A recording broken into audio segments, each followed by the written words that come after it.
perfect. I don't know.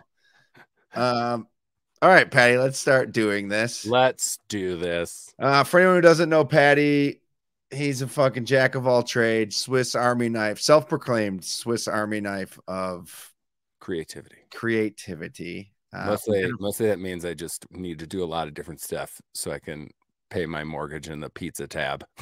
Yeah, all while being like, I don't have a 9 to 5. Like, no, I have a 7 to 11. In your face, the man. Take that. Paddy and I recorded a podcast last year, maybe 2 years ago. So if you want to deep dive into who he is as a human, you can go do that. He's still somehow the most hated man in Telemark, which I am like doing everything I can to take that from you. Which I appreciate, but it just won't happen, I guess. It won't. I mean, they're like embracing me. They're like, this guy fucking hates us. I know. Funny. And didn't you start like a GoFundMe to stop Telemark at all resorts? Not change.org. Yeah, which is like, I wrote like a humorous article and they were like, we are going to murder you like Frankenstein's monster. And you're starting a legitimate petition. I started it and was like, I'll just delete it. Like, I'll get the screenshot. You can't delete it. You can't like that is you have to like notify. You have to go through this whole process to actually delete it. But I just hid the link and like, it's really hard to find. And TGR or Unofficial messaged me and was like, hey, we want to write an article on this and share the link. And I was like, no. Like, awesome. Yeah. Well, I was like, hey, you can share the screenshots. I was like, I'm not giving you the link. Yeah. Because there are so many things happening in this world that we actually need to change. Right. Yeah. I don't want to this is just a giant joke. Yeah, like, and then Unofficial was like, well, we're not sharing it then. I was like, okay, then don't. Okay, fine. Okay. Yeah. That's awesome. This is great. Yeah, but I appreciate you trying to take the heat off me, but I think I don't know if it's ever gonna not be a thing. But it happened, man. That article came out and telemarketers, man. I still love you, Telemark.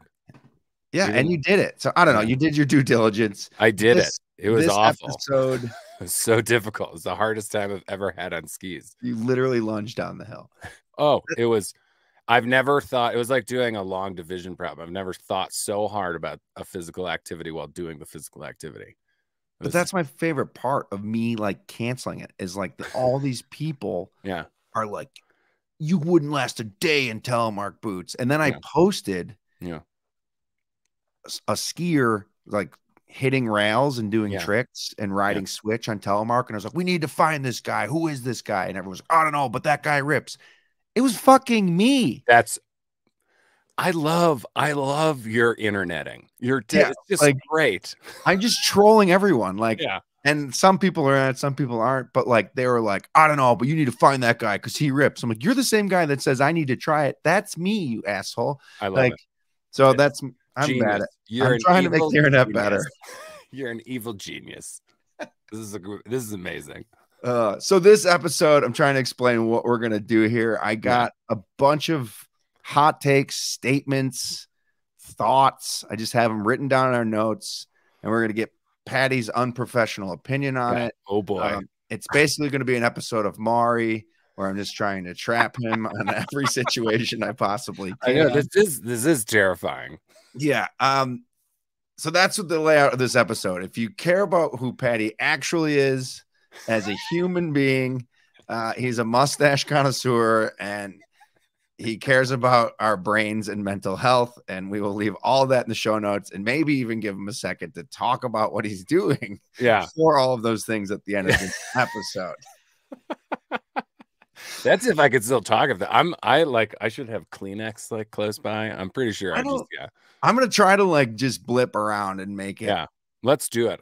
Yeah, I'm ready. Internet, what say you? My first, I don't know, hot take. I don't know what we're going here, but Burton rental program. Yeah. So for anyone who doesn't know, Burton is now offering snowboard rentals, clothing rentals, pretty much everything you need to go snowboarding. Yeah. Thoughts? Yeah, I think it's great. Do people think it's bad? I think it's bad. Why do you think it's bad? Because I think snowboard retailers are already struggling. Yeah. And now the biggest company in snowboarding Right. is literally pulling out their pocket knife and stabbing them in the back. I don't know if I see it like that. I mean, I think what I see this is like, okay, like 2020 happens. We're all like, and probably before 2020, right? Like we are all, as a snow sports industry, outdoor industry, screaming about how we want equity in the space, right? And so then, right, like you said, the biggest snowboard company is like, all right, cool, I hear you. We're going to make it easier for people to get into this thing. And now people are upset because they're doing it wrong. I mean, maybe in the short term, like retailers might take a hit. I'm guessing that they're not, you know. I don't see somebody who's like a long time snowboard enthusiast being like, you know what, I'm not going to buy stuff this year, I'm going to rent it. What I see this as is like some newcomers are going to rent for a year or two, and then they're going to get really jazzed about getting into the sport, and then they're going to go to their local shop and buy a bunch of gear. I think this is great. I disagree. Okay. I hate it. I hate it. That's it. Interview over. End of statement. No, I just think they're renting really high-end stuff, which is really cool. But now if like I am a 10-time-a-year skier, snowboarder, I can rent something, have it delivered to my Airbnb, which I guess you could anyway. And maybe it just sours because it's from like, I feel like these big brands should support the shops. That's just how I feel. But now you can go out west, get that one powder board you'd use for 4 days and never have a purpose for it on the East Coast for $33 a day. I don't know. I think we need shops, and I think this doesn't help the shops at all. I think we need shops, and I don't see this as a big like FU to the shops. I just don't think that it's going to have the type of like financial impact that people are foreseeing, or that you're foreseeing, you know, like and rentals. Like, I mean, is this the first time a company has done rentals like this? I don't think it is. I don't know the answer to that. You know, like I still think Burton is like going to have a rental fleet like in other shops, like throughout the West, throughout the East Coast, throughout the Midwest, you know, like, but these aren't in shops. I think that's the big thing. These are like, I click a button online and I show up to my Airbnb, and it's, so your whole shop interaction is gone. Sure. But I don't think it's going to be as disruptive as people are foreseeing. And I think, again, right, I think this is going to be a great way for folks who otherwise would not be able to get into the sport, and it's going to make more customers in the long run. That's what I think. All right. People who have the same serious. We're just gonna I'll jump all over. That one was kind of serious. People who have the same car should wave to each other. It's not just for Jeeps and Sprinters anymore. It's gonna be all over the map. I mean, yeah, sure. I'm all for building community. And I would say that like this is something that happens like with a mustache, and I didn't foresee it, you know, like it doesn't happen when I drive around like in my Toyota. It doesn't really have, maybe like Subi, not really. No, there's Subarus everywhere, and there's not like somebody like, you know, like you do like the Trader Joe's like hello because you have a Subaru or something. But mustaches, people are doing it with mustaches. You know, you see another guy with a mustache and they kind of give you like the, all right, man. You too. So are you like a keeper of the mustache? Like if someone has a bad mustache, do you not head nod them? Because as a scooter guy, Harley guys don't wave to me, and I like intentionally wave to them. Oh, well, that's amazing. I would say that I don't start the nod, but I will reciprocate it. You hold out. Yeah. What does that mean? Does that mean I'm you wait for the nod and then you do it, but you won't, totally. You won't do it. People do that on motorcycles. They like, well, that's like, like the free thing. Yeah. Like the free thing. Yeah. I do the shocker no matter what. But I'm on a fucking 85 scooter. Dude, I love that. Like, this is what I mean. Like, you're taking your like online trolling, like offline into the real world. Like you might win. But this is the problem is everyone on the internet is like, when they meet me, they're like, dude, your internet persona is like, and then my girlfriend's like, that's not a it's not a persona. You just found a larger megaphone. It's just a troll like all the time. And like I posted something today and it has like 3 likes, but I don't care because I love it so much. Yeah, totally.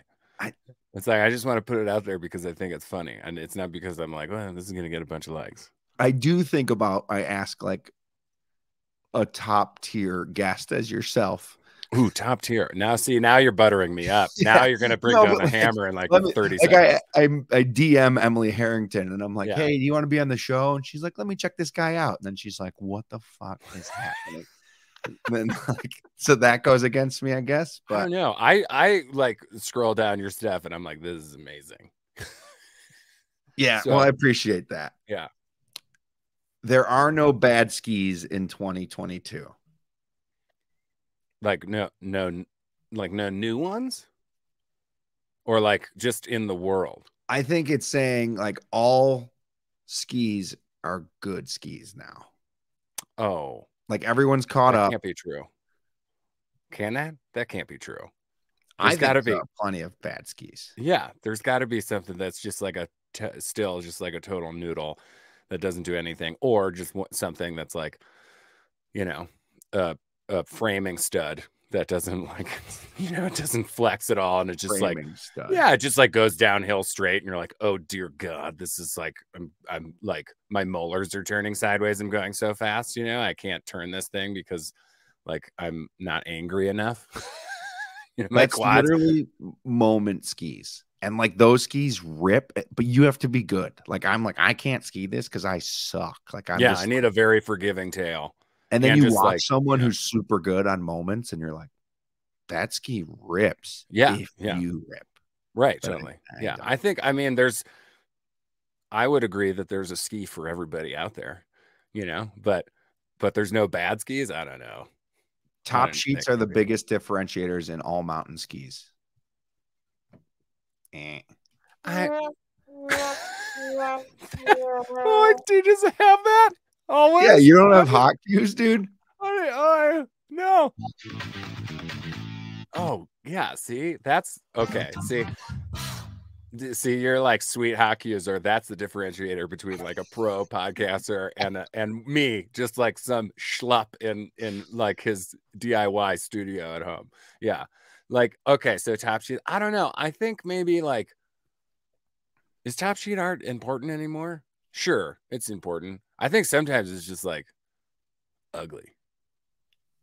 I think it more stands out. The ugly stuff more stands out than I'm like, that is a sick design. Did you ever work ski retail? No. I think it matters because people like you'll present two skis. Yeah. That you're like, these are both great options for you. Like these are, and then the consumer's like, like the Fisher Ranger that was just hot pink. Oh, it's a great ski. People loved that. Oh yeah. Or they hated it. But they're like, I want that one because it's pink. Like if you're telling me that these are both comparable skis, I want the pink one. I guess when you said top sheet art, I was thinking more like you remember those like the Obsessed with like the crazy like totem stuff on there, like that kind of bonker stuff, or like the stuff art, that Atomic. Yeah, sure. But I mean, there's like, I think there's a movement of like the no art, just like here's a pink ski. Boom. Yeah. Done, someone who got canceled last year for using like, this is everybody got canceled. Yeah. For using like Native American graphics, or which is cool. We're shining light on things and then we're abusing things, and what, like, it's a very, I don't know the answer by any means, but like, I think some of that stuff is neat, but I never know who I'm offending. Right. Well, I would say it was something like that. I think I know what you're talking about. I think it was less about like the artwork and like, hey, like, are you using, indigenous artists to create this? Or are you just like going on Google Image and finding something that's like, tokenistic and, and kind of like guy draws, some dream catcher or some bullshit like that. And it's like, that's not, I think we can do better than that in 2022, 2023. I think, but maybe I hope, honestly, God, I hope. It's really who knows at this point. I should delete these so I can like see where I'm at here. This list is out of control. If you advocate for protect our winners, you must post your energy consumption. I think what they're saying, again, putting words in people's mouths, but like Brody Levin, Yeah. huge protect our winners guy, Yeah. travels Yeah. for his sport. Totally. Yeah. And he, on his Instagram, I don't know if you saw it recently, he was like, "Hey, I'm traveling. I know it's an Yeah. impact." And I feel like Yeah. he feels he has to do that. Yeah, totally. And I get why he does that, because you know, like the like dickhead trolls on the internet, you know, and that's like this is like a Karl Rove like tactic to be like, oh, you can't advocate for climate change while also like traveling or like having a van or something, or like, you know, using fossil fuels of any kind, you know, putting it on the individual when really we need to put it on the system. You know, Brody is a friend of mine, you know, the guy is like the most like consciously aware human of his actions and his advocacy, you know, like one of the most in the that I know personally, or just that I would say like in the industry. And so for the tactic to be like, oh, you can't like jump on a plane and also advocate for climate change at the same time is a load of horse shit.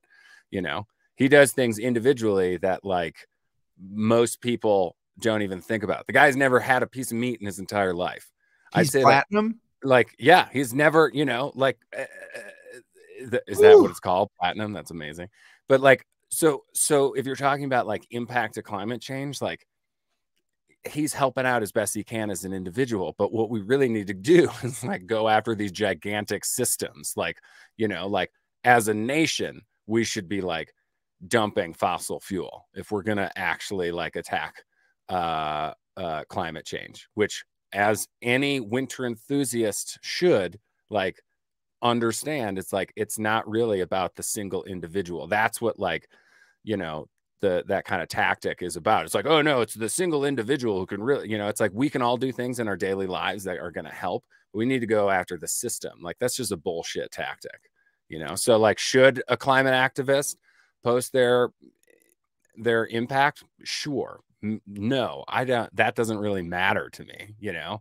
Like I think you can still be a POW human and like drive a car, and you know what I mean. It's like, it's just like I'm a POW human and I drive a car. Like, Well, it's like I'm a feminist. Name every female. It's exactly. like, It's just and this obviously bullshit. these are all supposed to be like, we ask the internet to give us shit Right. takes. Totally. Yeah, for And like, sure. so It's just, that's just, this is again, like, this is like this big, like climate denier tactic to try to pull the rug out from the movement, or actually focusing on like what we can do. Like, you know, let's like stop using like, you know, the fossil fuel industry. Let's put up like, you know, solar panels throughout the nation and giant windmills.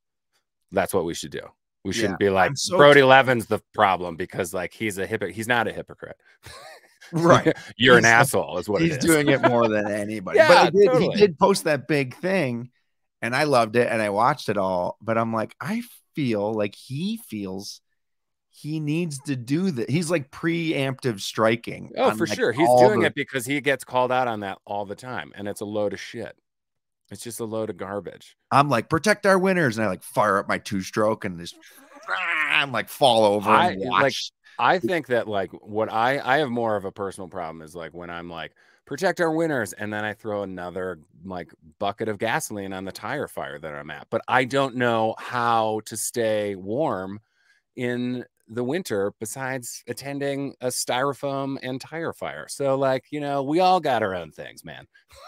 Also, Watch now I will be the most hated man in it's climate not.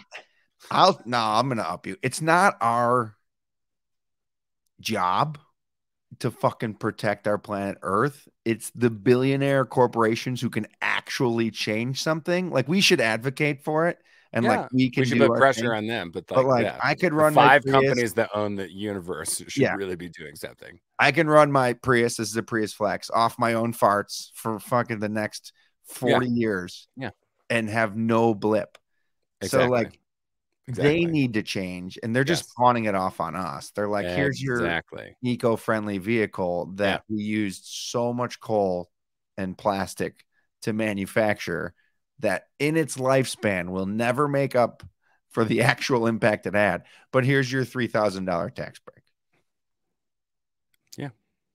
I mean, I still think it would be like the new like F-150.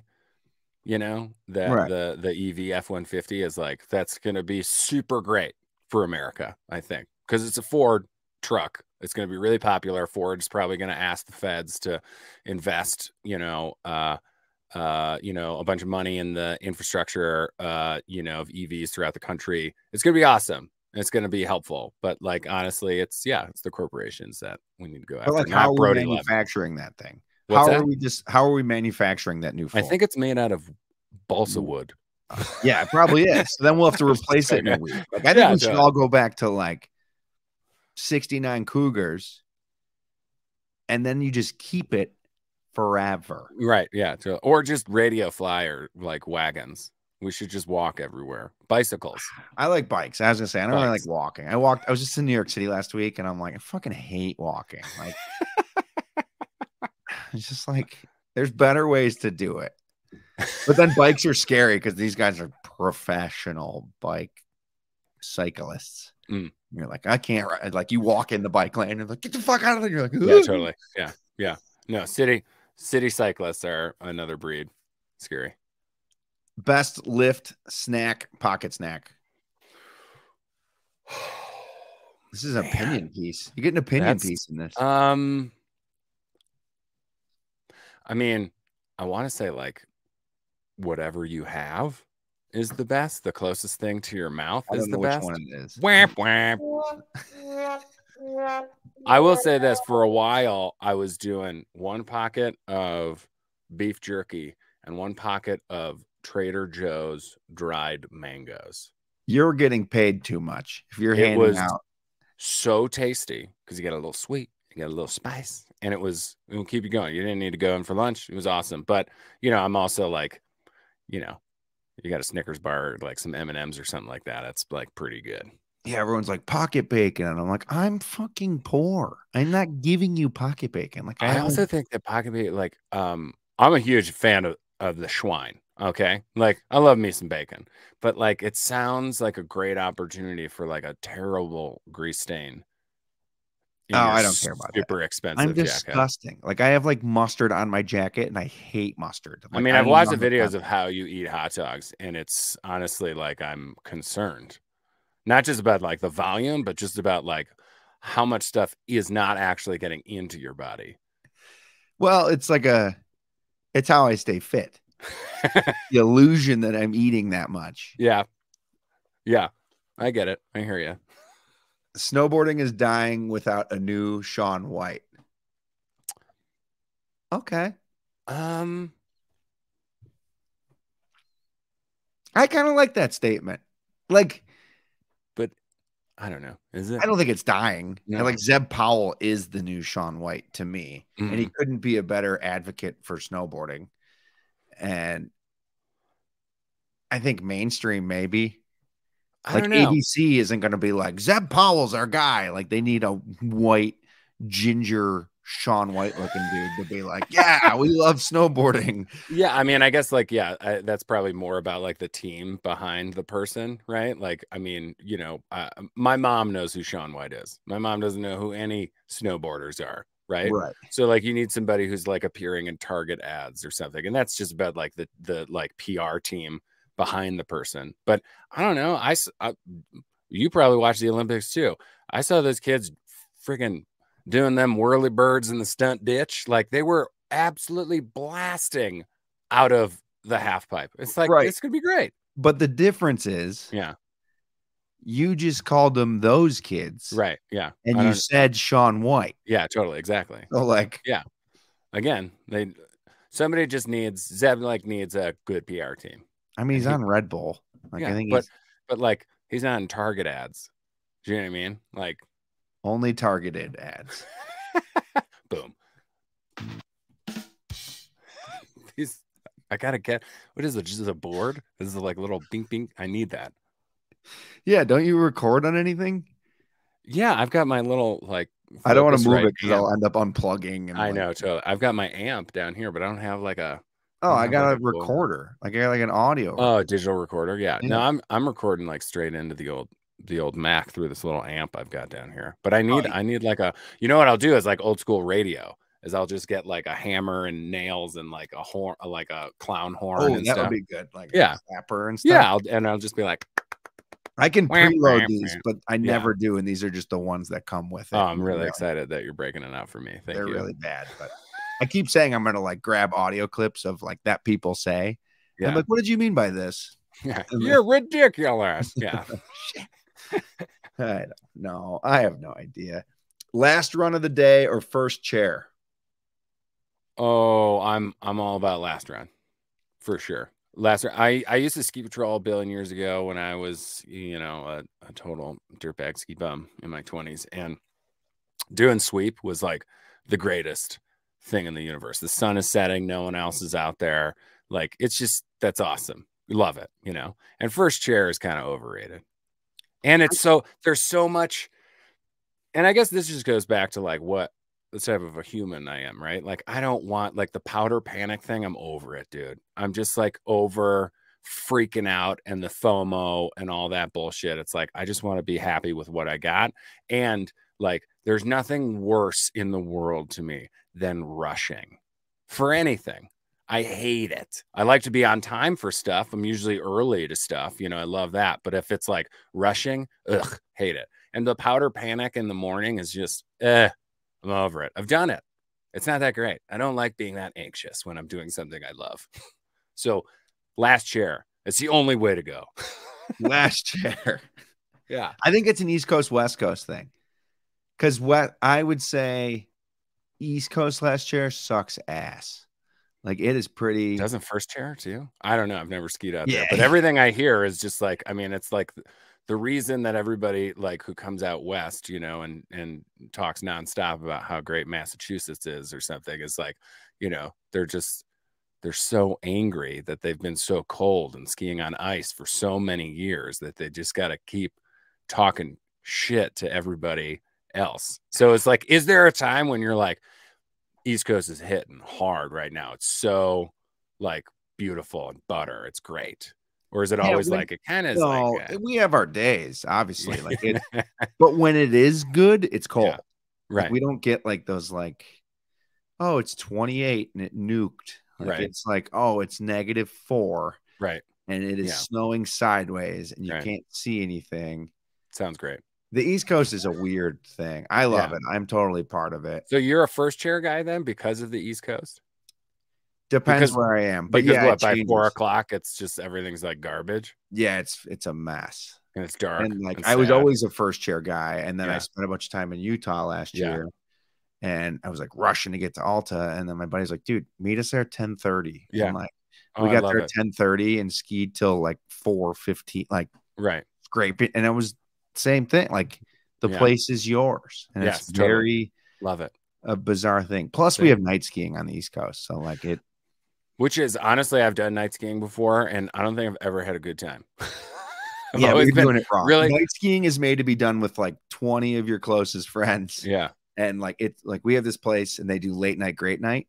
And from 9 p.m. till 1 a.m., it's $15. I mean, okay, so I'm all about that. I'm all about the good deals at the mom and pop shops for like families and like teenagers and 20s to come out and not have to spend, and then, you know, like, oh no, this is a down payment to go. This skiing. is literally just for drunks.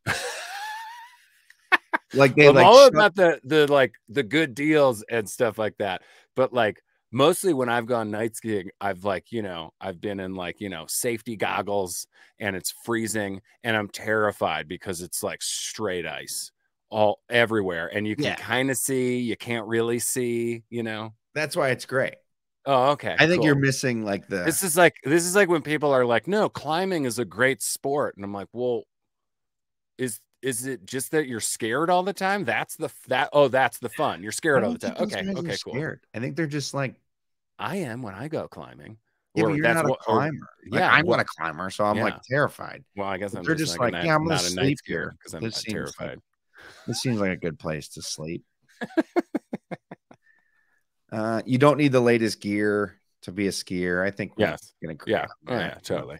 That's great. And honestly, you know what I love is like, it's like, if I show up with skis from 1987, super cool, right?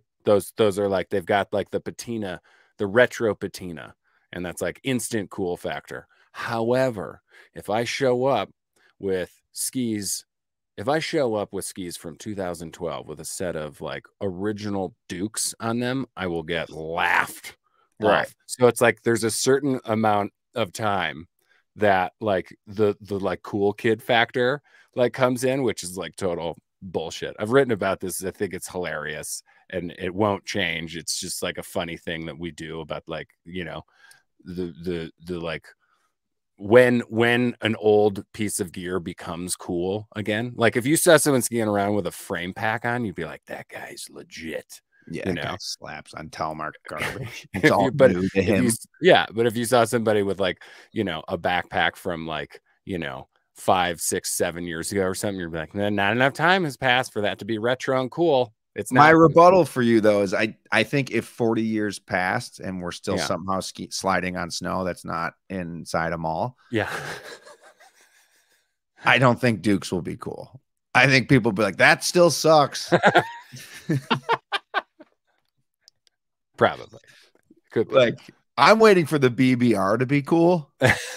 That's what I want, because I love that ski. And is that the like the surfboard ski? Yeah. Yes. Dude, oh my God.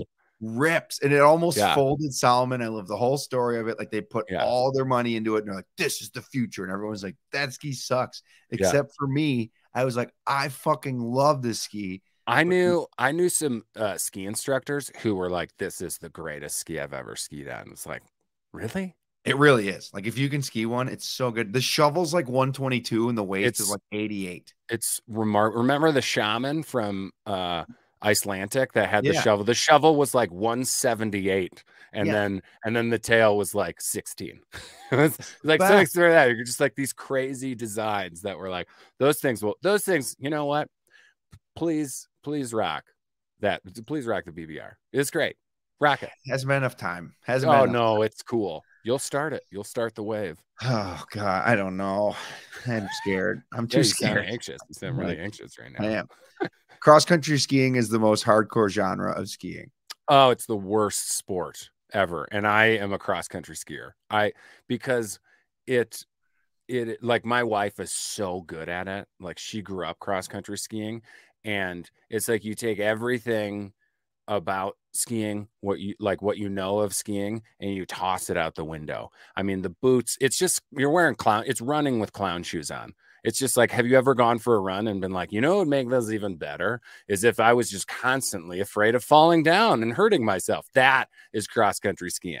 You know, you've got the boots have the structural integrity of a wet fart, you know, and like a snotted Kleenex. You know, you're basically wearing Converse, and then you're clipped into these things by like this little itty bitty like paper clip.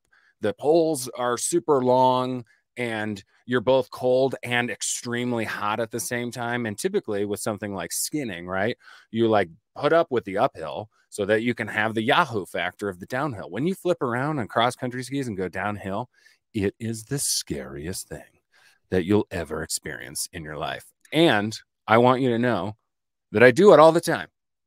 Like I do this all the time. I cross country ski all the time now. I got into it in 2020. I created a 4-part web series about getting into it, you know, and it's terrifying. Bruises all over me. I ice and ibuprofen all over the place, and I'd still do it, and it's ridiculous, and I love it, but I also hate it. So, is it the most hardcore? It's probably the dumbest thing I do outside, and I go jogging. And I go like long jogging, which is super stupid. But I don't have a rebuttal to that.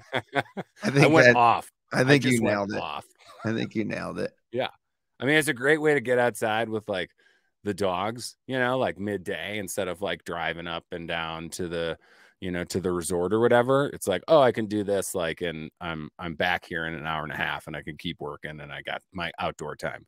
But it's like, it's awful. You know, I'm in tights. Nobody wants to see that. I have the body type. I'm Irish from Chicago, the body type of a microwave, like burst open hot dog. Nobody wants to see me squozing into tights. What a descriptor. Yeah. Well, that's This is what I look at in the mirror when I go take a shower, my friend. I like to say I have the body of an avid reader.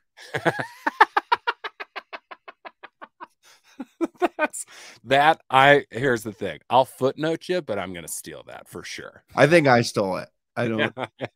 I'm like I have the body type of somebody who cooks with a crock pot a lot. Yeah, like I actually think I might just have the body type of a crock pot. Of a crock pot. How do you feel about Crocs? Like the shoes? Yeah, no, the animal. Yeah, the shoes. Oh, yeah. Well, I was a big Steve Irwin guy. The shoes are, I mean, probably the worst thing to happen to mountain fashion in the history of the universe. I had a friend of ours, my wife and I, like we just got married in August. Congrats. Because they know, thank you, because they know how much I just despise them. I just think they're just like the Kleenex boxes, squeaky Kleenex boxes. They're the cargo shorts of the feet, and like just somebody gave it to us for like a wedding present, but they also had like, what are those, like croc sockets, whatever that you call them, giblets, but they're not giblets. Just bedazzled with all sorts of crap. And we, like, you know, for our honeymoon went to like a spa, like hotel deal in Taos. It was great, and we wore those things, and I just could not I couldn't take myself. Yeah, it was, they're coming down from the rafters, man. It's just, they're awful. Like, you could have the most athletic looking body, athletic legs, put on a pair of Crocs, instant cankles, just, you know, those things make a hoof out of any lower body. It's just, it's terrible. They're terrible. Was that even a question, or is this because I know you're an avid Crocker and you're like an off-brand Crocker? Like, I love Crocs. Like, I have the flattest arch on the planet. Oh, and my feet hurt. Go to a podiatrist, you. God. And I wear Crocs like everyone's like, I love that Croc bit you're doing. And I'm like, this isn't a bit. I know. I just feel bad for your girlfriend, man, that she has to like somehow pretend you're not wearing those things to bed, you know, because I know you put them into sport mode and you get into the covers for sure. There's no way. I'm the worst, and she knows that. Like, this is just like in addition to the other, like, that's not even the worst thing about. And you wear them to like weddings and stuff too, right? There's no like, yeah. Well, I have like these dress Crocs that like do not fuck, and then people are like, off. There's I'm surprised you didn't wear Crocs here. And then I'm like, boom, motherfucker, they're Crocs. Dude, there's no such thing as dress Crocs. I'll send them to you. They're good. But then you get tan lines of like the fucking Croc holes in your feet. Like, I'm a piece of shit, really. I really am. Just honestly, like, I'm glad I can only see from like navel up right now. Like, I don't have them on right now, actually. I don't believe you. I believe you're like, you probably have like Croc jockeys on. Yeah, Croc jockeys. Yeah, Crockies.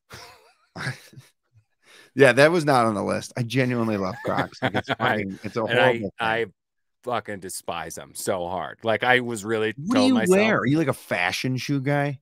No, what does that even mean? I wear Vans. I wear Nikes. I wear trash boots. Corporations. You don't even care about our winters. Mine are made by injection molds and robots. Yours are made with like little human hands. Honestly, if I had to wear Crocs for the rest of my life and that would save our winters, I would get into rollerblading. Rollerblading slaps too. I don't even care. But I would just be like, you know what? In the wintertime, I'm a blader now. I'm gonna start blading. The quad skates are coming back. Is that a thing where you are?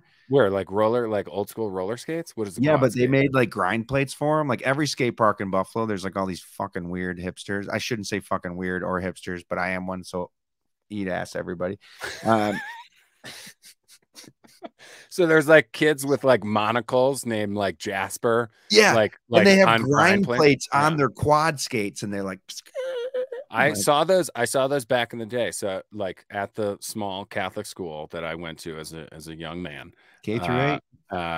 You know, like we had roller skating was like the gym class for like 2 months or something like that. And we had this dude come in to teach us like all these rad things, and he had grind plates. This was like 93. He had grind plates on his roller skates. So this is like a full Gen Z, like, what do you think that guy's doing now? Hopefully grinding, man. I hope so. What do I think he's doing? I don't know. He's probably, ever since that Blockbuster closed, he probably doesn't have I a was job. gonna say he's like working at an enchanted castle, you know. You know, your boot is too stiff for you. I know, but it's like a flex. Me personally, is that a no, it's just a stay. Everyone's on the boot thing. Your boots are too stiff for you. Everyone should ski softer boots. I think we all know that at this point. Like, I don't know. I don't agree with that, but I'm also 6'5" and 240 pounds, so I need a stiff boot because otherwise I feel like I'm wearing a croc. Yeah, that's why I like soft boots. Yeah, I'm sure. What's your flex, like 65? Yeah. Do you take the tongues out? 130.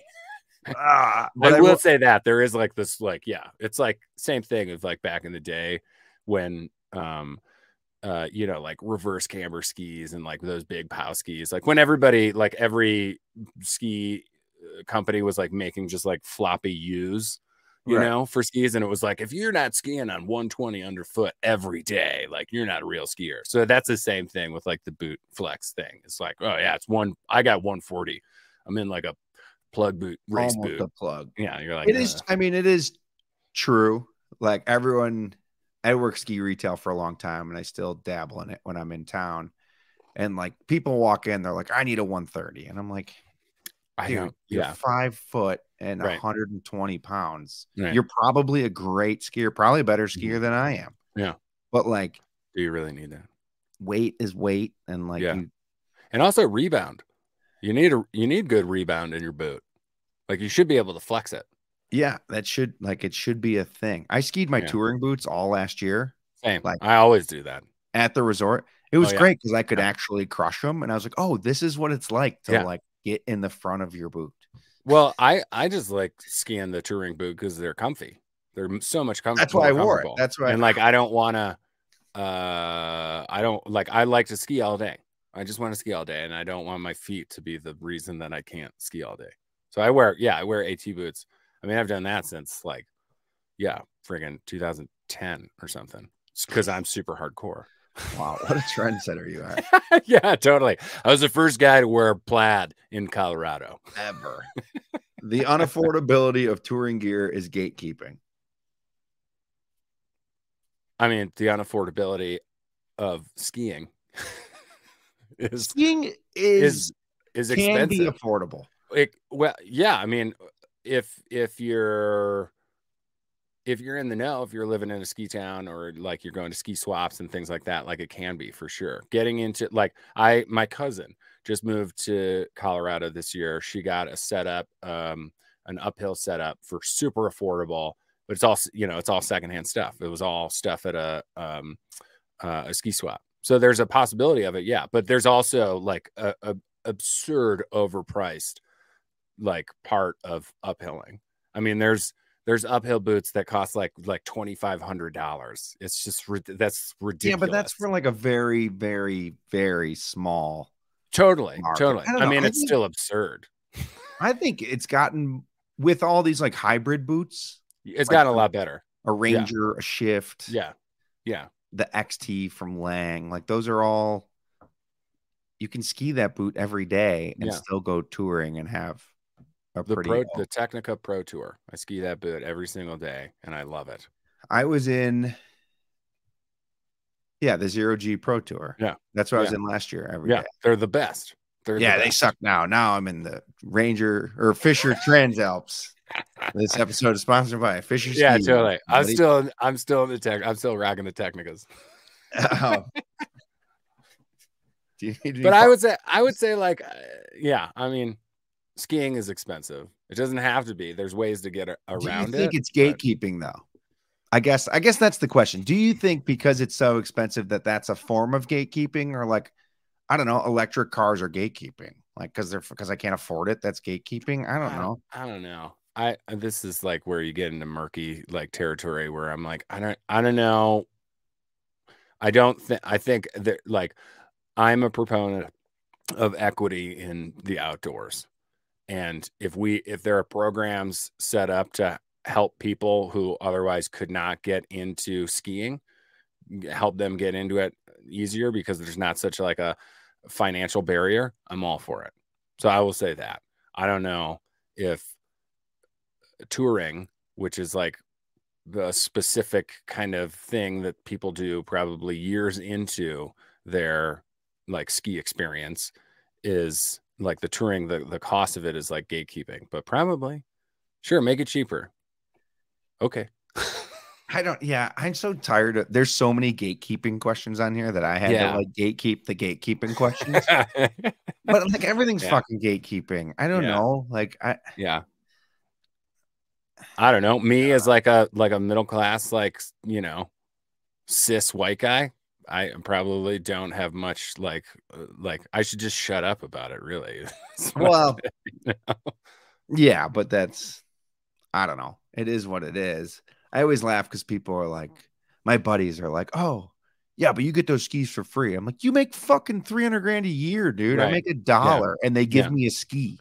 Like, Yeah. I'll trade. Yeah. Same. Like, it's comparable. You can pay retail. Lindsey Vonn is bad for skiing. Rich culture branding sucks. Statement. Why is Lindsey Vonn bad for skiing? She's like she's the winningest American skier ever. I think that's really good for skiing. I think because she got successful and now she has nice things, people are mad. And I think she has a goggle company now. I wish I had like a producer. I could be like, hey, Jimmy, look that up. Yeah, I mean, sure. She's retired and she's going to try to make her money like any one of us would. No. But is it bad for skiing? No. Lindsey Vonn is not bad for skiing. Lindsey Vonn goggles. Lindsey Vonn, like she's, you know, how about this? She made Americans care about ski racing. I still don't care about it. Not many people, you know, besides the Olympics, you know, unique, like care about it. That's the name of the YNI. Yeah, she's not racing anymore. Let her make her money. $700. She's terrible for this sport. Well, she's not going after guys like you and me. She's going Wish after. She was, huh? You know, she's.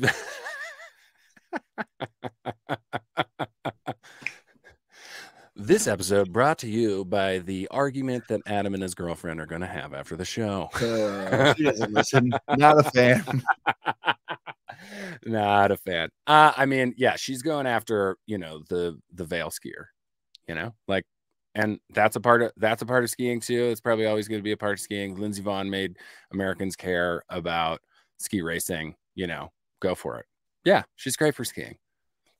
She has a pro model and is $700.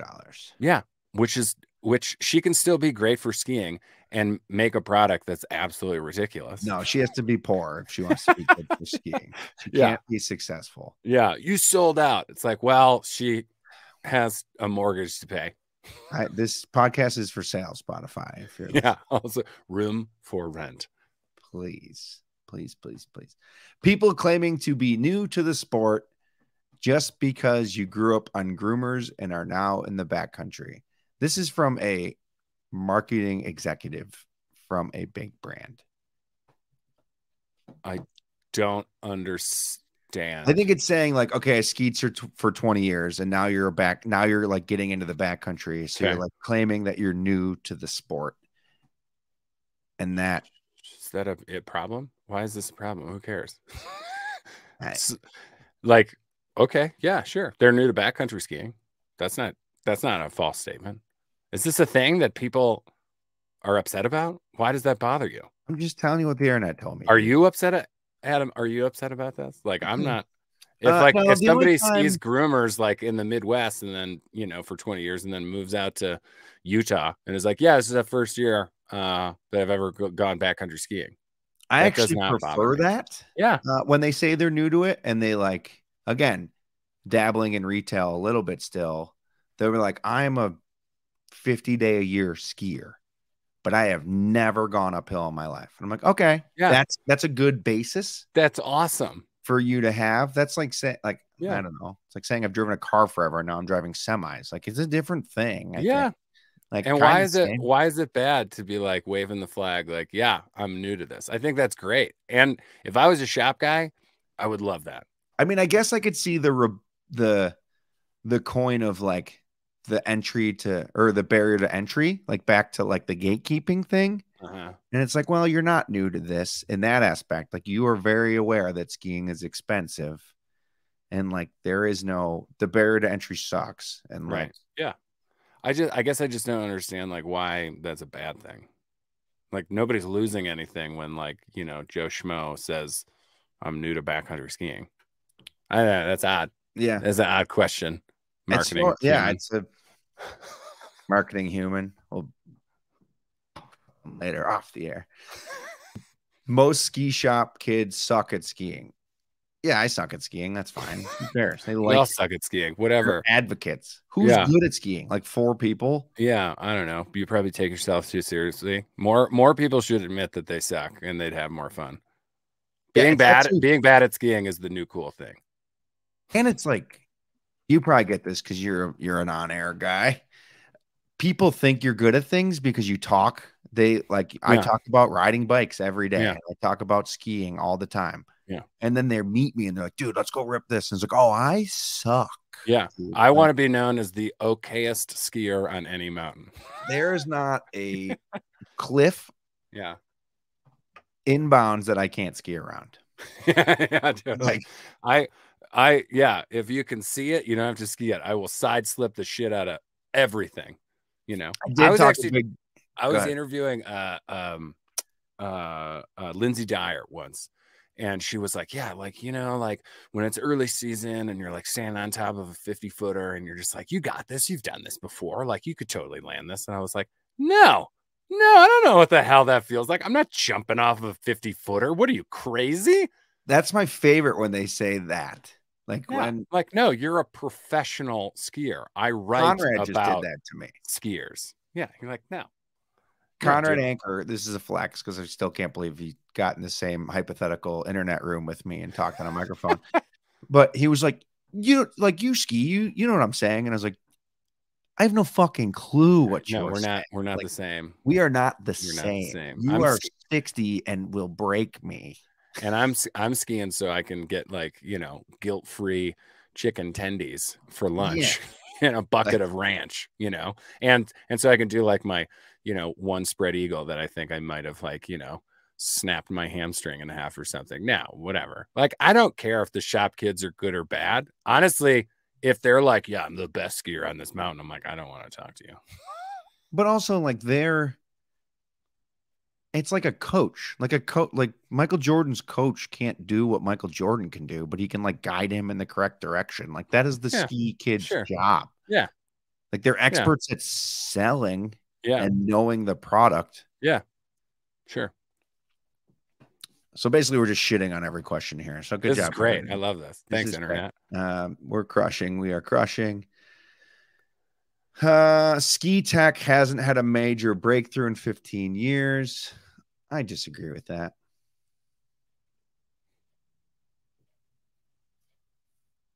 Yeah, that can't be real. I disagree with that. Like, even like the Shift or the Duke PT, if you love them or hate them, that is a major step for a 10-day-a-year skier. Like, they can now go uphill and downhill safely on the same binding. That is same with boots, and same with boots and with skis. You know, I mean, look at the hustle that Blizzard came out with, dude. That ski is amazing. Yeah, but they missed by not calling it the Hustler. I guarantee you there was months of meetings just over that, and they were here's our Rustler. Call it that.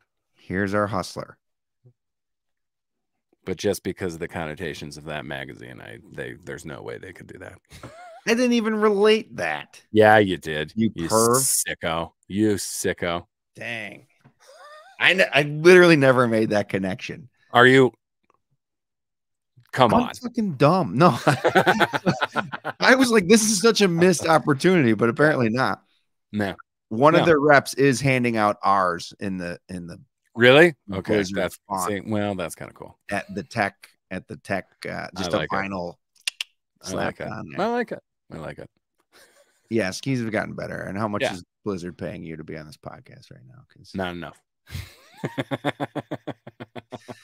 Hey Now is listening right now. Yeah. I don't want to do that one yet. Oh, I like this one. I am a big fan of this one. Okay. Uh-oh. The phrase "you can't go wrong with either" is legitimate. Yeah. What for if you're talking that's like all the context I have, but I like that. Yeah, sure. Yeah. Pizza, chicken tendies. Either Tendies. way, you're gonna be happy, you know? You'll be sad later, but you'll be happy now. Yeah, totally. Well, about that momentary in the moment gratification, immediate gratification. Yeah, sure. I mean, that's true for a lot of skis, a lot of resorts, like sure. I like that. Yeah. Ski porn is dead. Personal edits are in.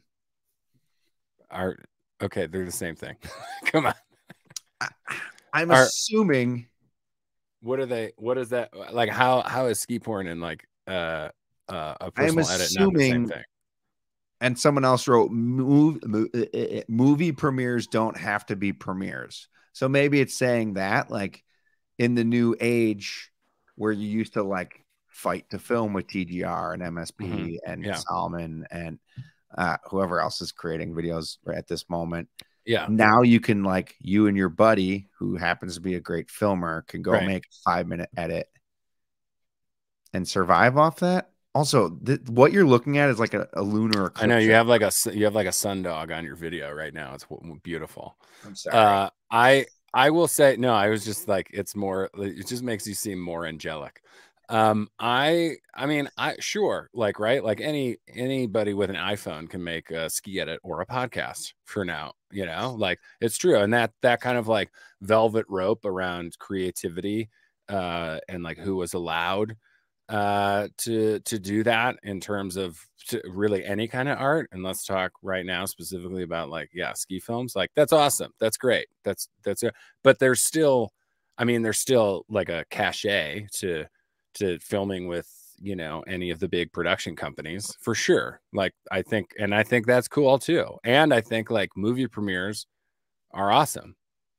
Going to like there's such great energy and hype about the season, like when those fall tours start happening or early winter tours start happening. It's awesome. You're in a room full of people, somebody makes some sweet turn, powder explodes on the silver screen in front of you that's 20 feet tall or something, and the whole room explodes. That's awesome. Like and that's something where like unless you got some like hookup from your local like town theater and you're able to show your edit there, like that's something that's like probably not going to happen. And that's a cool thing. That's a community builder thing right there. That's what I think. So it's all good. I don't think they will continue to exist. Do you think in 5 years we'll have major movie premieres? Yeah, I do. Okay. I do. Because they're still making a lot of money with that. So like there's that's not going away. That leads me to my next question. Ski bums versus ski content creators, but I want to make that more like pro skiers versus ski content creators because they're both getting paid, arguably. Okay, I guess what is? I think a pro skier means I think a pro skier. I guess my question is it? And I have a follow-up note here, but how do you feel about? Because I feel dirty sometimes. Like I get paid by the ski industry. Yeah. And I suck at skiing. And I'm like, wow, this budget could go to someone who's good at skiing. Does that question make some sort of sense? No, not really. I guess you could be a poser on TikTok and Instagram and just be a really good content creator and get all this and get paid. Yeah. But like, you're not a good skier. Is that good or bad? Are you a pro skier? Are you not a pro skier? I don't. Or does it matter? I don't think it really matters. I mean, I think like, somebody who's like, I don't know, the whole like, again, this is just like it's like, oh, like I want to be the cool kid. And it's like, whatever. If you feel like you want to call yourself a pro skier, like, and you're on TikTok making funny videos, sure. That's no, like, that doesn't like ruffle my feathers at all. If you feel like you're a pro skier only when you hit some certain like level and it's a way of like excluding people or something, I don't know. I think the whole like the only way to be cool in the industry is like if you're a pro is like kind of whack to begin with, you know? And I don't like if I don't know, it doesn't really matter to me, really, you know? Does Yeah, that make sense? I don't know. I mean, I it's like a if we're hard one. I struggle with it. I really do because are they asking like which is better, like a pro skier or somebody who is on social media making funny videos, or somebody who's like the, you know, quote unquote true ski bum? Like which one is better? I don't know. I don't know Is if that they're the question? asking anything. I think they're just making a statement on Yeah, like classic internet. yeah, and I don't know I don't know. I don't know. Like there are people that create content and that Jonathan Buckhouse, I've said him a lot. He's been on the show. He's a YouTuber. Hmm. He's a full-time YouTuber.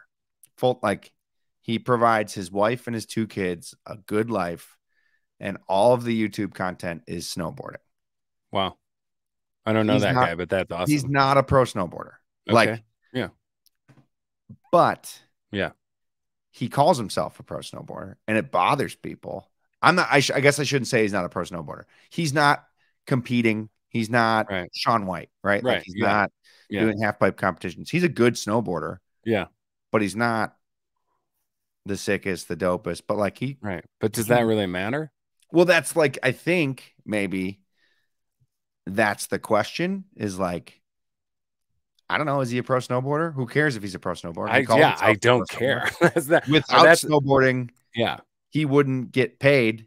Right. Like, because his content is snowboarding. He's like, I went mountain biking for a summer and was like, I'm going to turn this, like, do both. He's like, just plummeted. No one How gave a about shit. this? If this was a conversation that was happening at Opry, like over nachos with some people who were like, that guy's a pro snowboarder. No, he's not. No, he's not. I would leave the table.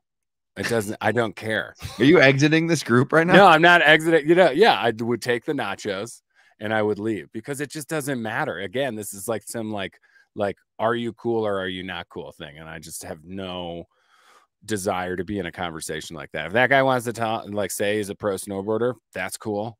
If somebody wants to say like this is the only way you can be a pro snowboarder is like X, Y, and Z, it's like, well, does that really matter? Like, why is that so important to you? It doesn't. It just doesn't matter to me. You know, Acceptable. right? Like, Totally acceptable answer. I'd rather it's like, is he fun to hang out with? Does that guy suck? Yeah, I don't care if that guy's pro. That guy sucks. yeah, exactly. It's like I don't care. Like I don't like this is like a way, you know, like a measuring stick of like who I want to like talk about or write about, like in my work, right? Like I don't care if you're a pro, you know, like, but if you're a good human who's doing something awesome, I want to talk to you. It doesn't matter if you wash dishes for a living or if you're, you know, the star of the 50 project or something, you know, like I I'm want into to the talk to you. 100 Project. Are you familiar with the 100 Project? What is the 100 Project? Do you know Alex Kaufman? He would be your best friend if you know him. I don't think so. Should I know Alex? Yes. Okay. You should know him. Okay. Longtime industry vet. Used to do marketing at Sunday River, maybe, and then worked for Ski the East for a long time back in like, now he's a real estate mogul. Whatever. Who knows? He skis on these fucking Marquette backcountry skis. They're plastic.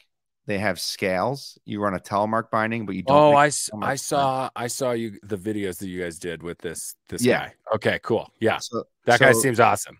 I want to hang out with him. He's the greatest thing in the ski industry that exists. He used to have a podcast called The Wintry Mix. He seems like super smiley and just endlessly excited about skiing. Well, he's been trolling Cody and they like know each other like internet. But so Cody's doing the 50 project. Yeah.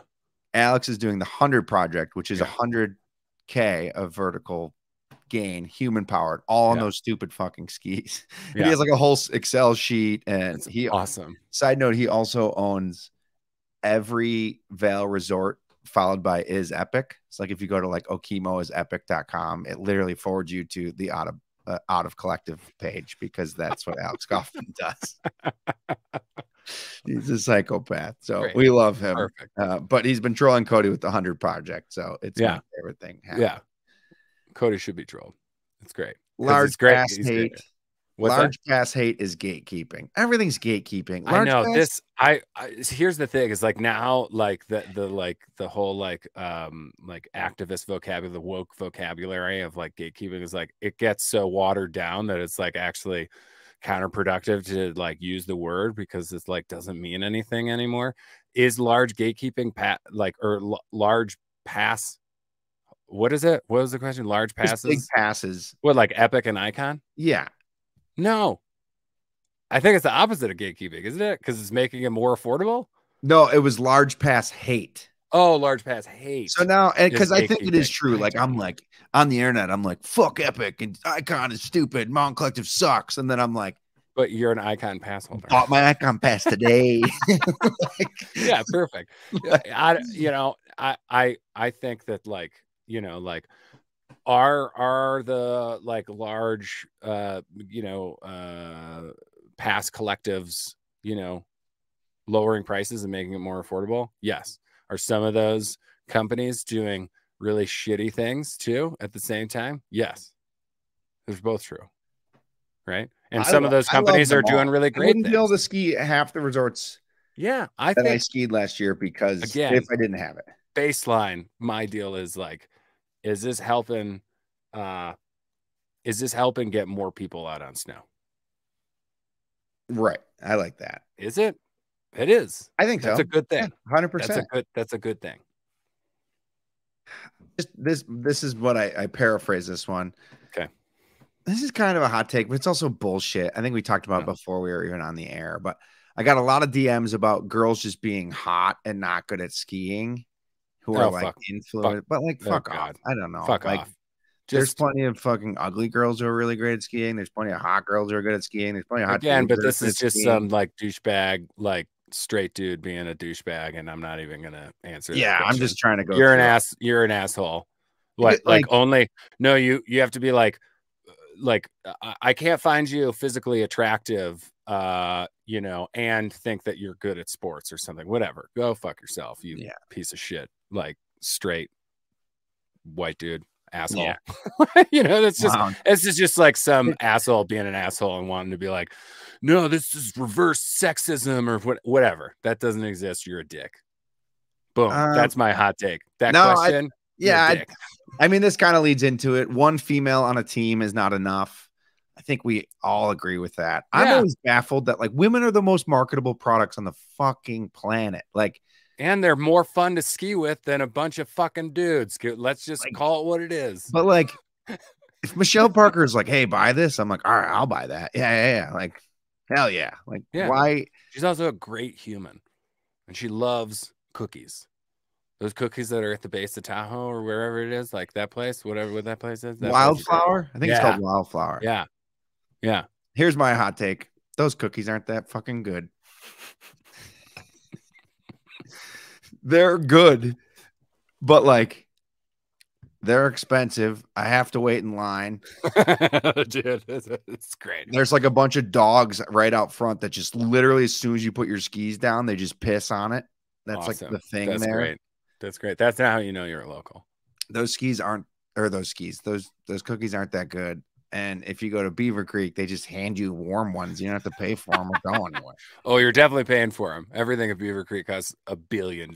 I've only been there once, and it was when I had a real job, and I didn't pay for it. Yeah, what a thing. Yeah. So answer the question, yes. One woman on a ski team is not enough. How do you feel about this is my question, about all these female only ski flicks? Well, I think they're awesome. I think they're great. Good answer. What do you feel off the record? No, they're great. I mean, it's like Nexus or amazing. Nexus, awesome. The approach 2, awesome. What's next? The approach 3? I hope so. Yeah. Or like anything that Jess Kimura is producing, like The Uninvited. I hope The Uninvited has more sequels than fucking Rocky, man. I hope everyone gets invited. It's awesome. It's awesome. Like any like film that is being produced by and for and featuring you know, people who are excluded is a good thing. And anybody who's like, that's reverse sexism or that's blah, blah, blah, whatever it is, are a bunch of people in the majority who feel like, for whatever reason, rights are like chocolate cake and there's only so much to go around. And that's just not true. And I'm sorry, like normal, like, you know, or like friggin' people who have like constantly been catered to, you know, like that. If you feel threatened by that, why? That's my question. Like, if you're just some straight dude who is threatened by like a bunch of females on film, why? Is my question to you. Yeah, my only you're some normal regular guy who doesn't have to deal with any bullshit in their day, and like a film featuring a bunch of women makes you upset. I'd say that you need to go to therapy. Well, we all need therapy. Yes, very true. Honestly, I was on the phone with my therapist before we got on here. Oh, I'm sorry, I got to call him again. Her. My only rebuttal, it's not really a rebuttal by any means. I hate that we have to have that. Yeah, like, sure. I get that it exists. Yeah. And like, but like, why can't we just have a world where there's like maybe one year there's 6 chicks and 4 dudes? Yeah. Like, because we do. Because no, I know. Right. You know what I mean? Like, because it sucks that we have to, but we do. 100%. Yeah, you know, but I wish that we wouldn't. I wish that it was everybody felt welcome. But here's the thing, not everybody feels welcome. And if somebody wants to like go create their own space and like that makes them feel good and a part of, and they also feel like they are showing other people like them that they too can do this thing and they don't have to feel excluded, why is that a bad thing? It's like it's like the jocks in high school getting upset that like the theater kids are like sitting at their own table, so they need to go over there and like, you know, flip over their like lunch tray because they're just a bunch of insecure dicks to begin with. So go be an insecure dick somewhere else, you insecure dick. God, that's a pull quote. Yeah, we'll pull that. I'll forget about it. This will come out in like 3 months and I'll be like, oh shit, he said something good there. I wish there was a thing on my recorder that I could be like, that's good. Mark, like a highlight, you know? You can mark it. I don't think I can. Oh, okay. You got to get some different shit, man. Oh, says the guy who doesn't have this. All I got is my face trumpet. Lame. That doesn't sound as cool, for sure. Big ski industry doesn't do enough for climate change. True. I mean, probably true. Yeah, they're a business. Like they can always do more because guess what? Climate change is still happening. So yeah, we can always do 70 more. And it's November. Ski area marketers push more lies than your average politician. I mean, do they push lies? Sure. Everybody overreports how much snowfall they have. Let's go. It snowed 400 inches, but like, I mean, it's Wednesday after election night in America. I don't think I can agree with that. We cannot get political. I just fired off a bunch of political tweets before I got on this. Perfect. So I'm hoping that my Twitter's blowing up right now. My new favorite thing, it's doing okay. My new favorite thing is like my favorite old truck guy from high school complaining about his big truck and gas prices. Meanwhile, he's spending like $15 for his 8-ounce Truly at the sports game. I'm like, dude, you can't, like, these are fossils that will like somehow power your stupid car, dragging your giant stupid flags that are obsolete that you still believe in for some reason because you were born middle class piece of shit. Like, oh my God. Like, you just paid $15 for your Truly. Oh, there I am. And like, it's not that. So that's my political rant. That's it. Yeah. You can't be mad that gas is $7 if Trulies are $9. Yeah. I mean, and I just also feel bad for you that you're drinking a Truly. Well, right. Thank God. I always like joke around about like, thank God that I got sober before like hard seltzer was a thing. I just like, Although my last beer was a Bud Light Lime, so I guess I don't really have room to talk. You almost have to like break edge to like have a better beer. This is not a funny story, but it's a great story. Okay. This is a side note, kind of on the same scale. Yeah. We had a boot fitter at our ski shop. He was there for 30 years. He just recently passed away. His name was Tim. Phenomenal human. He passed away of cancer, but he was 28 years sober. I think he was 28 years sober. Wow. Awesome. Like card carrying member, the whole thing. And the owner of the ski shop, Sean, when Tim was like basically on his deathbed, was like, do you want a beer? You want a cigarette? Like, do you want like, and Tim was like, no, I did all those things. Like, but Sean was telling us a story last night that he was like, he's like, I offered him a beer before he went down. And I was like, what did he say? He's like, no. I was like, good for Tim. That's awesome. That's awesome. True. But like, I want to be like Tim. It is. Oh, I hope I'm anything like Tim. But it was like, of course you offered him a fucking beer. Like, honest, like, it's Tim. He'd be laughing about it. But it was like, oh God. What else do we have? We're getting towards the end, so I'm not keep you too much longer. We need more terrain lift access due to influx of skiers. I don't know. There's a lot of small resorts you don't support, so go support them. You got a take on that? About supporting smaller resorts? No, that we need more lift access terrain. I think there's plenty of lift access terrain. Yeah, I don't know. More hike tos. How about? Yeah. Like there's places that are empty. Yeah, that you don't go to. Just don't go to just don't all go to Vail on Christmas week. Like, how about that? Like, go somewhere else. Yeah, I'll support that. Under 35K starting salary in a ski town is insulting. I don't know. You took the job. Yeah, it's not like it was. Yeah, I mean, as advertised, right? Yeah, like that you took the job. Airbnb has effectively killed mountain towns and ski bum culture. It's trying to. I refuse to believe that mountain towns are dead and that ski bum culture is dead. I don't think ski bum culture will ever die. It just changes and gets different.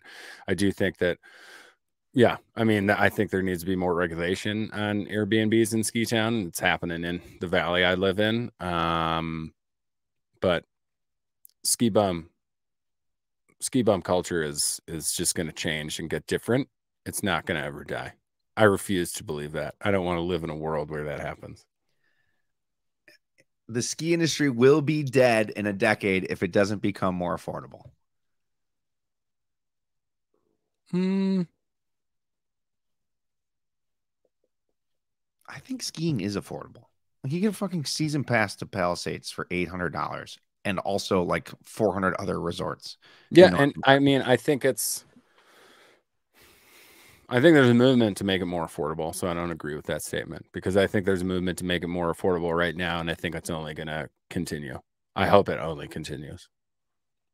So I just wonder, like, I'm too poor to know, but like, are people in wake surf culture like, the barrier to entry is insane? Like, you need a $300,000 boat that you can like fake surf behind. Right. And like $100,000 Tahoe to tow it. And then gas, just to like do something that you can do for like free at an ocean. Right. Yeah. I don't know. That's a really good question. I mean, I'm not a wake skater either. So I can't answer that, but I guess, I mean, I think, right. Like there's affordable ways to get into skiing right now. Those can be more affordable, which I agree with. And I think that people are always looking to get more. I mean, companies, resorts are always trying to get more skiers, period. And so, you know, I don't think that the industry is just going to be like, man, let's keep raising the prices. Let's not have more clients. I don't think that's real. I also just think people, and I guess you don't know what you don't know, but like, you just walk up to the gate at Val, the ticket window, and we'll just say Val because everyone hits Val, whatever. It's like $200. Yeah, I mean, like, yeah, that's absurd. Right. I think it's like $280. But there's like, what's right near Val? Like Ski Cooper? Like it's not Copper, Yeah. it's Cooper, which is just my favorite thing anyway. Because like, why are they the same? But like, that's probably like $70. I'm just speculating. Or But Eldo or Loveland or Abe. Like there's other dang, places listen to all to go. your hip slang. See, am I cool? Am I proving that I'm in? Abe. I'm like a cool guy because I can say Eldo. Abe, Eldo, bro. But yeah, there's other places. There's other places to go for sure. Yeah. Like if you keep going, I don't know. I just don't understand it. It's like going to like, I don't know, what's a fancy car? Give me a fancy car. It's like going to like a Bugatti dealer and be like, this is insane. It's like, well, no, buy a Tempo. Get a Celica. Yeah, like there are tiers to this. Yeah, for sure. You know, and honestly, like Abe, Eldo, Loveland, those places are kick ass. Copper. Those Everyone go there. They're great. They really are. They're great. What else? Ski industry marketing doesn't work. 95% of brands are taking 10% of the participants. Hang on, there's one more to this. Ski sales are heavily related to snowfall. That was a lot. I don't know. That's from a pro skier, everybody. Ski not telling anybody. Ski sales are related to snowfall. Yeah, I think he explained what he meant, but I didn't read it because that was too long. Sorry, Kyle. Yeah. Ski industry marketing doesn't work. I think it's kind of saying like you could throw all the money you want at it, but if we don't get snow, then like we're not going to have a huge uptick in sales, or like skiing crushed because the world ended and the only thing we could do for 2 years was ski for some reason. Like you couldn't do anything, but you could go skiing and ride your bike. And somehow it was the most unhealthy we've ever been. And then 95% of brands are taking 10% of participants. I don't know if I know even what that means. I don't know what that means. I'm a liberal arts major, so I have a hard time with math. I mean, I think, I think ski marketing does work. I also think snowfall affects the entire industry. So yes and no. All right. Is that okay? Yeah. I mean, there's no wrong answers here. Yeah. I don't know if I'm like smart enough to answer some of these questions. Oh, really I'm not qualified to have a podcast. Yeah, so there you go. Fine. Yeah, we're just a couple dudes. This is either going to crush as an episode or it's going to bomb as an episode. It's going to bomb. Yeah, we'll see. I'm not very interesting, and we talked about Crocs, so I think people care what you have to say for some odd reason. It could be the mustache. It's probably I feel like if you didn't have a mustache, I'd walk right by you. Oh, for sure. I'm just a normal. I'm just a normal guy in my life. I'm just a loud, tall guy. Diversity and equality is mostly lip service. Yeah. I mean, like you can, like, let's go to 2020. How many companies announced throughout the outdoor industry? How many companies announced like that they had, DEI initiatives going on? I would love to hear them now and how they're going and who you've hired and how that hiring process is going. That could be a great podcast or article. That takes research. That's you can have that one. Oh, I wasn't suggesting you at all. I'll do it. It'll just be real shit. No, but it's just like, I would love to hear who has done it, and I would be scared to find out, or frustrated probably to find out, like who just did the real lip service to it. And my assumption is that there's been a ton of lip service for sure. It's easy to put up an Instagram tile. I like calling them tiles. One food you can't live without. Pizza. This is not a take. Pizza? Yeah. I would say it's in my buddy Brendan. My buddy Brendan Leonard made this family crest for my wife and I. And it's got skis and pizza on it. What else is in there? It says O'Connell, C&P, Carly and Paddy, And a great phrase about the Irish that I've told to him many times, which is what I lack in humor, I make up for in repetition. Love that. Love that. Skiing, pizza, and that is our family crest. I'm sure your wife loves that. Pizza for sure. That's your Crocs. Yeah. For sure. Your wife's like, oh, great. This is great for me. This is what I dreamed of on my wedding day. You're going to say that joke again? Awesome. I only have a couple left here. Okay. Skiing doesn't need elite athletes. It needs good representatives who give back. Yeah, I agree with that. I agree with that wholeheartedly. I think that's great. I think that's changing. Yeah. I don't care if you can make a good turn. You know, you make a cool turn that I can watch like on a video and scream, like awesome. But I'm much more captivated and enthralled and connected to people who give a shit and are helpful and are just good humans, you know? Like if you're a butthole and you can make a good turn, I really don't give a shit about you. And I think the industry's reflected that. I think so. I think it's like, I mean, we'll say Cody. Like Cody can obviously make a great turn, but like the 50 Project isn't good skiing. It's like him being a human, and like you can relate to him, which makes you like him even more, which might even help sell skis at some point. And like, look what he's done, like with his mentorship. You know, look at who he's brought up like with him, Connor Ryan. That dude is one of the greatest humans in the ski industry.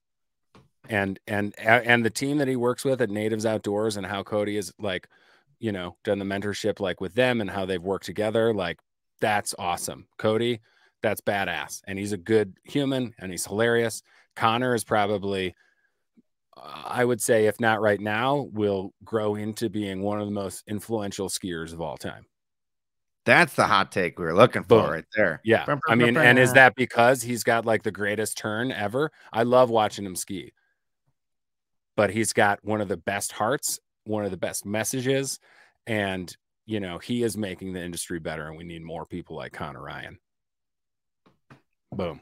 I don't have I need a horn on here. Bow, bow. Yeah. Back to gate. No, it's back to gatekeeping. I'm going to wait on that one. Okay. Fire all ski patrollers and let people ski at their own risk. This guy was like adamant. Like he was like, bring it up on the show. Bring it up. I want to ski free and go. And I'm like, yeah, well, you're an idiot. Go in the back. Go in the backcountry. Like you can go in the backcountry. And I would say that, like, no, I mean, I'm a former ski patroller, and, it's a lot of times a very thankless job. It's a super difficult and dangerous job.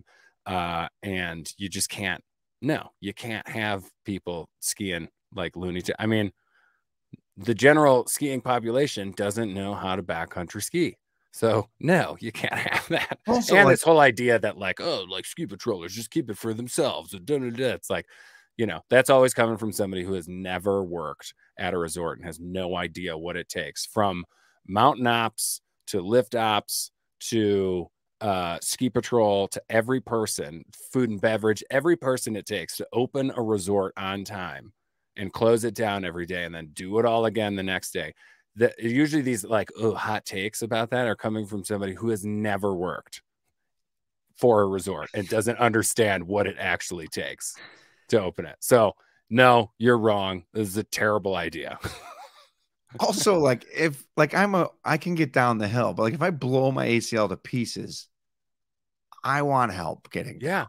Yeah, exactly. What a terrible idea. That's a terrible idea.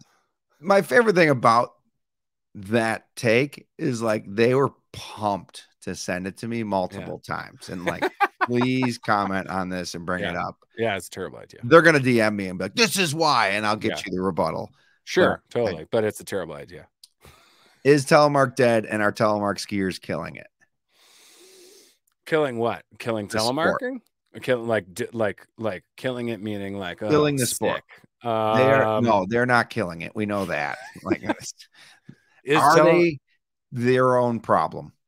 Okay. First question: is telemark dead? I will be the first to say absolutely not, because I wrote a tongue-in-cheek article about telemarking that was taken seriously, and every telemark skier who's ever been a telemark skier found me on the internet.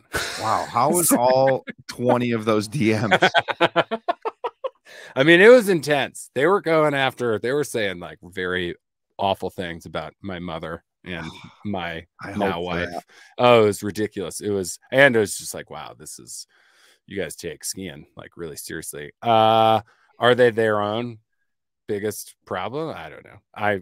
Can I plead the fifth? I don't want to stoke these humans. I think they're killing their own sport. And I said this already on another podcast and still didn't get canceled. But like, okay, they're like pissed that Scarpa doesn't have a new boot for them. But they're in a boot that Scarpa made literally 30 years ago. Yeah. And they're like, I can't believe they haven't made us new boot. And it's like, you didn't buy the last one. Right.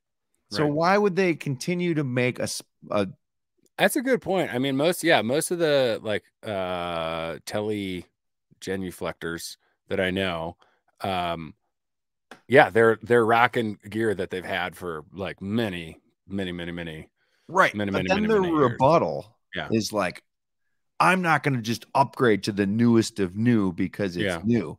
The newest of new is minimum 12 years old. Has there been a big like tech? NTN was the big. Okay. So you went leather and lace, like leather boots on a 75 duck bill. To plastic, with a duck bill, 75 mil. And then you went to NTN, which is a new tele norm, which I believe is 15 years old, but we'll just say 12. Oh, is that's the thing where it's like it's as close to an alpine binding without being an alpine binding? Yeah. But like you click into it, the whole like thing. Yeah, you can step into them. But that NTN stands for new telemark norm. Yeah. And that was 15 years ago. That's hilarious because like the last time I was at Silver Team, my buddy John showed me like his NTN. He was like, yeah, I just upgraded to this. And I had no idea, but that's hilarious that he just upgraded to something that's like 15 years old. Like they're like, I'm not just going to go to the newest of new. And I'm like, the newest of new is literally a 2010 Ford Fusion. Like it's not. I mean, I think we're at probably like there's always going to be people like, telemarking probably, because they like making skiing harder for themselves or something. I don't know, I just think, but it's I don't know. I don't think the brands can exist. Like the only way that 22 Designs is going to exist, which is like the one of two major, we can say one of three major, like tele specific, tele only. They make bindings. Yeah. But like if they stop supporting 75 mil bindings and only do NTN, which will then force everybody eventually to shift. But they can't afford to, and I'm speculating, to cut off 75 mil because those people are just buying repair parts. Yeah. And I guess, I don't know, like as like if you're going to start a company, like a ski company, it seems like hard to like only cater to like a niche within the niche of skiing. You know what I mean? Like, like why not offer everything? And maybe that's something that'll happen. Like these like, companies will get bought out by, larger companies and to close them. And I maybe not to close them, but like to like bring them in. I don't know. I don't think there's any value in it because they're not consumers. And I genuinely stand by this. Like telemark skiers are not consumers. Right. And that is why like K2 they're not buying new stuff every 3 years. They're buying 15-year-old stuff every 20 years. Used. Yeah. Like K2 used to make a telemark ski. Yeah. Like for telemark skiing. Yeah. If telemark skiers bought those skis, K2 would still make a telemark ski. What did I say? The proof is in the pudding. That's the pudding, right? That is the pudding. This is my favorite. This was actually the last question I got from a friend. I was like, hey, I'm interviewing Paddy. I have if you got any hot takes, blah, blah, blah, blah, blah. And it is a gatekeeping question, which sucks because we've talked about it so much. Yeah. But he said, gatekeeping is good for the environment and our sport. If you don't ski, don't start.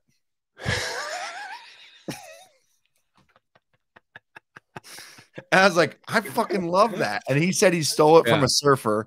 and he was like new, and he was like at the beach, and the surfer was just like, you know, like if you don't surf, don't start, dude. Yeah, like it's fine. Like you're good. We don't need you here. That's like, yeah, like if you want to, like, that's like somebody said this once, which was pretty funny. It's like, well, if you want to be like a real like climate activist, you would just like jump off a building. Yeah, like, you just, if non-existing is the like the new like true form of like activism. So right. yeah, sure.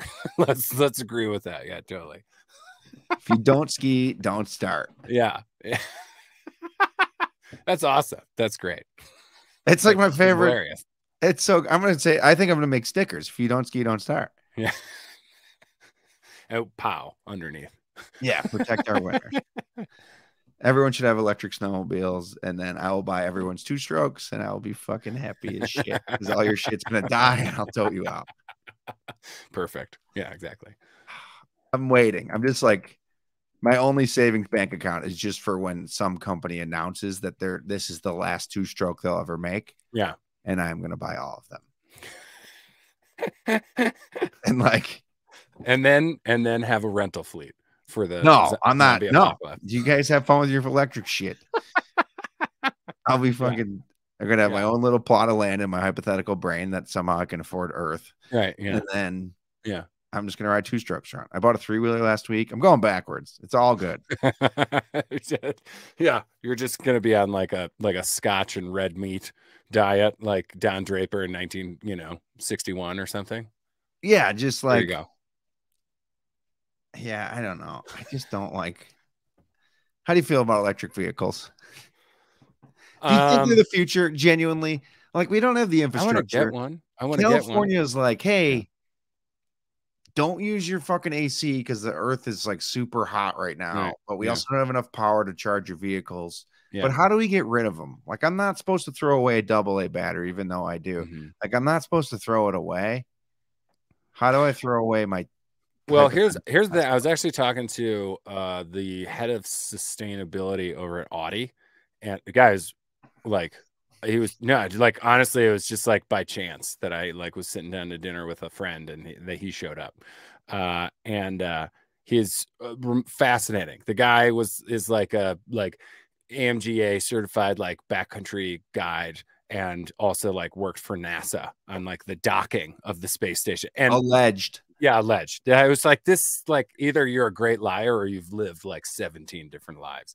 But he was basically, he was telling me that like, yeah, there's no industry where it's going to be like completely carbon neutral. And the thing that like, the big tobacco type of lie that is going on about EVs is that like the batteries can't be used again. And almost 100% of these batteries, according to this guy, are reusable, are recyclable. And so EVs, I think, great. Like we said, I think Ford, the F-150, like EV is going to be insanely popular because it's a Ford product. And then I think that, the expansion of the infrastructure in America is going to happen. And yeah, I think it's going to be great. I want an electric car for sure. I don't. But you have one. You just bought yourself a Prius. It's a hybrid, and it's only because I'm better than you. That's the sticker that you need. I bought this to judge you. Yeah. Oh, I showed up at Trailhead yesterday, and I was like, no big deal. But then I roll into my stupid van and just like oil dripping. And... Yeah, totally. Yeah, exactly. Yeah, I don't know the answer. I don't think anyone does, and I think that's fine. I always laugh that people are like, because we don't know the answer. Yeah. That they're like, that can't be right. And I'm like, no one's. There's gray. Life is in the gray. Yeah, that's not all. Those are words to live by. Yeah, because it is like we go ride dirt bikes, and there's a guy who's like, "Yeah, it's electric. It's great for the environment." And then I'm like, "You have a Harbor Freight fucking generator screaming to charge this thing, so you can go be quiet in the woods." Like, yeah, I saw a video of a guy who ran out of juice in his Tesla, and so he had a bucket, like a can of gas for the generator that was in his trunk. Yeah, it's like those, like, this is the best thing that I've ever seen on the internet. He should just have one of those shitty bike racks on the back and just plug it in and keep driving. Yeah. That's where we're gonna be at. Yeah. I think that's the stage we're at right now. It's like, yeah, I want to feel good and judgmental while also being hypocritical. Also, I will. That's the American dream right there, like, baby. How do you feel about Twitter? Do you have to quit Twitter? Are you a Twitter guy? No, I got on there a billion years ago because somebody told me that like all writers need to be on Twitter. And then I was like, I don't know how this thing works. I'm constantly confused. I'm like, which person started this chain of events? And like, I don't get it. You know, I just don't get it, you know, and after a while, I get bored with it. And I just go back to being an old guy on Instagram and Facebook. Although I'm not really even on Facebook. I'm on Marketplace. That's my thing. What's that? Oh, Facebook Marketplace. Yeah. Okay, that's all I sure. care about. I don't give a shit about like Aunt Sally, who's like, oh, but like Marketplace, I'm lowballing people every day, all day. And like same line. I'm like, okay, yep. All right, cool. Oh, no, I'm not taking that. I'm like, all right, well, just call me when you will. I mean, the Twitter thing is the Twitter thing's all about like, I don't know, Elon. The guy's in the news constantly, and I just don't care about him. I just can't. I don't care what he does, you know, or like I just can't. I can't give a shit about him. I don't care about Elon Musk. I'm sad because I love Twitter because that's how my brain thinks. Right. Okay. Like 140 characters. That's all I got. Like, I can't. I mean, it's no surprise that like, oh, rich guy is being a dick. It's like, oh, shocking. Yeah, breaking news. Like this guy shocking. No breaking news. This guy sucks. Yeah. But now I'm sad because now I have to like, do I not support it? Same with like Adidas. Everyone's like, are you going to get rid of your Adidas? And I was like, one, I only own one pair because I'm poor and they're my cycling shoes.